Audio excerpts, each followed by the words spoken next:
What's up guys? Kumusta kayo? So for today's video, pag-uusapan natin yung BDO credit card. Yes, kasi pinadalan ako ng BDO ng credit card at saka yun, tuwang-tuwa ako guys. At saka share ko na rin kung paano ko nakuha. Ang nangyari kasi guys, yung nagkakaproblema kasi sa delivery ng credit card. Minsan, hindi dumarating dun sa address nyo. Kasi minsan, yung carrier, what I'm trying to say is yung shipment company, tatamad-tamad sila minsan, promise. Hindi nila minsan dinideliver. Kaya ang mangyayari dyan, you have to wait na mag-return to sender siya, then tumawag kayo sa credit card help desk, which is yung sa delivery. Then mag-request kayo ng pick up by branch to ensure na ma-receive nyo na yung card. Ganun lang siya. Tawagan nyo siya, then request kayo pick up by branch kung saan kayo mas malapit, at yun, makukuha nyo na siya kasi ganun yung ginawa ko. Nakuha ko talaga siya for sure kasi ang hirap minsan, promise. What's up guys? So for today's video, paano nga ba i-activate yung credit cards? Sa unang part ng video na to guys, is papakilala ko sa inyo kung ano yung nakita ko, ano yung dumating na credit card sa akin. Tapos yung second part is kung paano i-activate yung credit card na dumating sa atin. Kaya naman, kung bago ka pala sa channel ko, please don't forget to subscribe for more videos kasi marami pa po akong i-share. So ito po yung credit card guys, yung ano, ayan nakalagay sa likod. Andito yung mail, kumbaga, sobre. Dito nakalagay yung credit card. Na-receive ko to nung nakaraan pa, May 17. Ngayon ko lang naisipan na i-vlog. Tapos nakalagay, F tampered, call, chu-chu-chu, ganyan. And then yung number nila, ayan, nakikita nyo, di ba? So, sandito yung nakapangalan sa akin, nakikita nyo. To be honest, guys, nabuksan ko na siya. It's because excited nga ako. First ever credit card ko to. At I'm just so thankful to BDO. It's because nag-initiate silang padalan ako. Nakita nyo, bukas na siya. Pero, yan. I-discuss ko lang sa inyo kung paano ako nagkaroon ng credit card at kung ano yung mga dapat at hindi dapat kapag ikaw ay credit card holder. Tapos, kung magkano yung credit limit. Alam nyo ba guys na share ko lang to hindi naman sa nagtatampo ko or what. Kasi yung ibang nakikita ko sa group, yung same sa savings ko, sa laman ng savings account ko, umaabot ng 100k yung credit limit nila. Tapos ako, wala, hindi siya umabot. Hindi ko alam, siguro kung paano mo siya gamitin yung savings account mo, yung debit card mo, dun sila nagbe-base sa credit limit. Tapos bukas na nga siya guys, kung napapansin nyo. Open na natin para makita nyo kung ano yung nasa loob. Ayan yung bubungad sa inyo, ganyan. Ayan siya. Tapos sa likod, ganyan. So, kung nakikita nyo ba na yung credit limit ko is 30,000 siya guys, yung credit limit ko. Tapos yung cash advance limit is 9,000. Tapos, yun. To activate, nakalagay. To activate, your card is inactive, activate now, ganyan nakalagay. Text activate, space, first, middle, last name, chuchu, ganyan. Nakikita nyo. Then, send siya sa 225678. X, activate, ganyan. May example siya ng binigay. Nakalagay dito sa baba, note, please use your BDO registered mobile number to send your activation request. The SMS is free of charge. So, wala siyang bayad. Ito na guys, kung paano i-activate, ganun nga yung sinabi ko pa lang, kung paano siya i-activate. Take note lang guys na dapat yung gagamitin yung mobile number is yung nakalink sa online banking nyo. Kasi bakit? Kapag hindi yung cellphone number yung ginamit nyo yung nakalink sa mobile banking, hindi siya pupush through yung activation request. Mag-failed siya. Ganun po yun. Kasi for security purposes yun.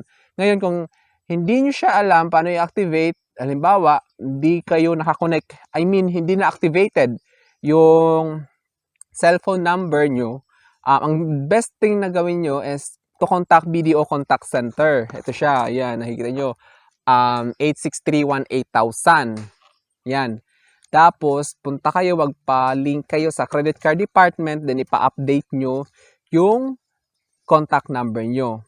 Ganun po yun. Kasi, kapag nag-activate kayo ng credit card at hindi yung mobile number na naka-register doon, hindi talaga siya magpo-push through. Kailangan nyo siya i-update para wala siyang discrepancy. Ganun yun. Kapag may mga case kayo na hindi kayo makapag-activate, ganun po yun. Ganun lang po kung paano mag-activate ng credit card.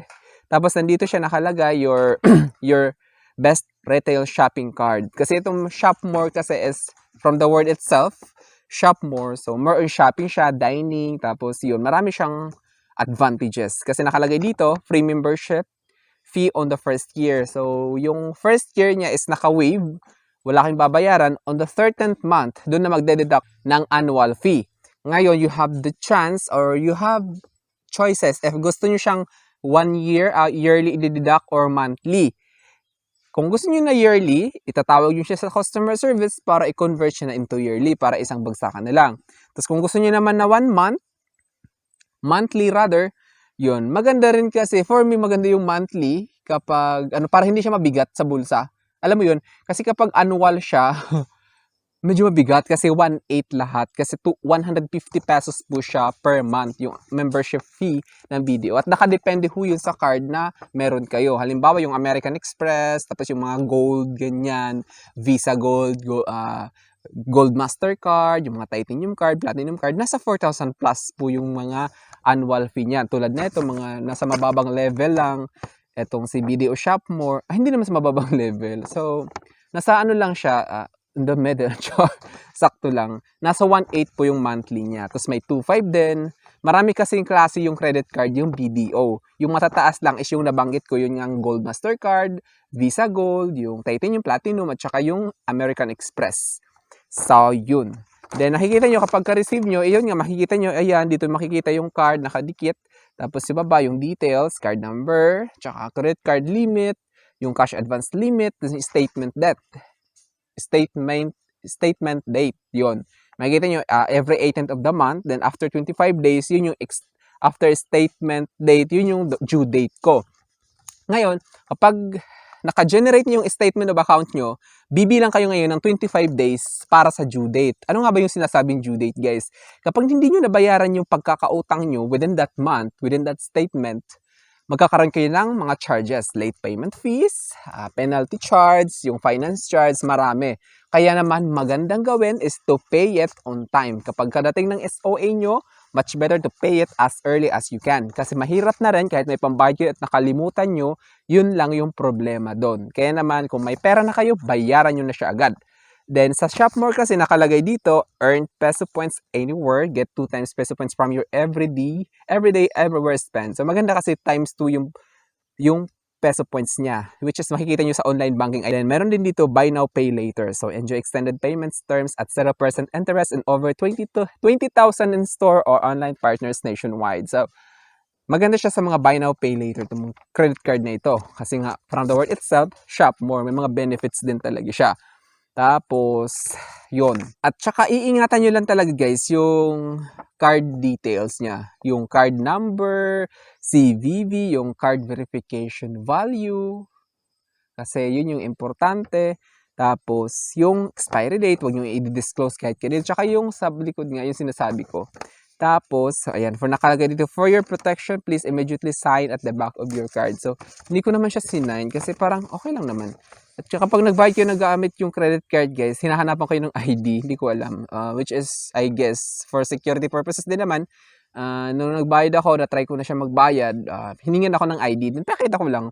Then, wala naman, further chu-chu, ganun lang naman yung ginawa. Tinignan lang yung ID kung the same dun sa card at saka yung sa pangalan dun. Kasi baka kasi, alam nyo na, mahirap na. Should you require a higher credit limit, please call us. We will gladly to re-evaluate your account. So, kapag gusto nyo na mag-request na i-increase yung credit limit nyo, you have to call customer service again to request after 6 months the day you receive your card. Kapag gamit na gamit nyo yung credit card nyo at nakakabayad kayo on time, you have the chance, malaki yung chance na ma-approve yung request yung i-increase yung credit limit nyo. Kaya naman, use your credit card and pay it as soon as you can. Huwag nyo nang antayin na ganito ganyan, bayaran nyo na siya.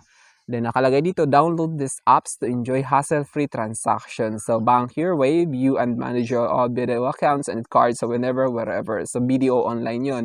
Then, yung sa BDO online, kung paano nyo pala i-register, may vlog din ako, hanapin nyo lang. Then, pay your way, enjoy cashless payments using your BDO credit or debit card with this e-wallet. So, yung BDO Pay, meron din akong vlog sa BDO Pay kung paano i-activate. Panoorin nyo na lang kung saan-saan nakakarating yung card nyo. Kaya naman, to make it sure na makuha nyo sa talaga siya, better to contact BDO Contact Center or Help Desk to request pick up by branch. Kaso lang, mangyayari yung pick up by branch after 3 attempts na nag-failed siya dun sa carrier. Then, magre-return to sender, saka pa lang kayo makaka-request ng pick up by branch. Kasi yun nangyari sa akin, tinawag ko siya agad dito for pick up by branch, hindi ako pinayagan. Pero una kong tawag, sabi nung customer service, pwede daw. qualified daw ako. Tapos nung pumunta na ako sa branch para mag-request, ay ayaw nila.